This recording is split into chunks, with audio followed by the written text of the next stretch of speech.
আসসালামু আলাইকুম ওয়া রাহমাতুল্লাহ। তো একাদশ শ্রেণী ভর্তি আবেদন করার জন্য যারা অনেকেই রয়েছেন লগ ইন করতেছেন, লগ ইন করার পর এই যে এই ইডু আইডি এবং আপনার পাসওয়ার্ডটি দিচ্ছেন।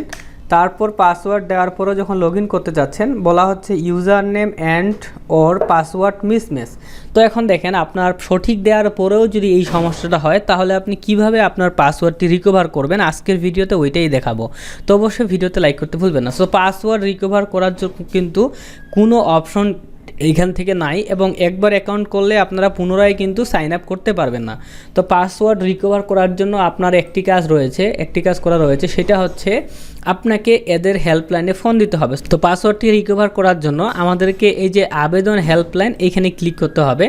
ক্লিক করার সঙ্গে সঙ্গে দেখতে পাচ্ছেন কল সেন্টার রিলেটেড ইনফরমেশনটা খুলে গেল। তো এই যে দেখতে পাচ্ছেন নাম্বারগুলো, এই নাম্বারগুলোতে আপনি ফোন দিয়ে আপনার পাসওয়ার্ডটি রিকভার করে নিতে পারবেন। এই যে নাম্বারগুলো, ঠিক আছে। সো আপনাদের বোঝানোর সুবিধার্থে আমি এই নাম্বারগুলোকে একটি দেখতে পাচ্ছেন শিটে ওপেন করছি। দেখেন একাদশ শ্রেণীর আবেদন করতে গিয়ে পাসওয়ার্ড ভুল দেখাচ্ছে, কি করণীয়।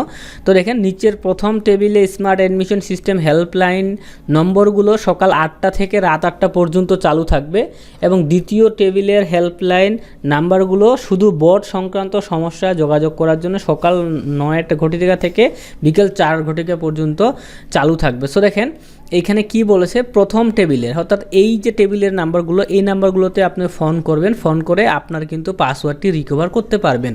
ঠিক আছে, আমি নিজেই ফোন করে পাসওয়ার্ড রিকভার করেছি। 2বার ফোন করার পর ওনারা কিন্তু ফোনটি রিসিভ করেছিল, তারপরে আমার পাসওয়ার্ডটি আমি রিকভার করেছি। কিছু ইনফরমেশন তারা জানতে চাইবে, তখন আপনি বলতে পারলেই আপনার পাসওয়ার্ডটি রিকভার করে দিবে।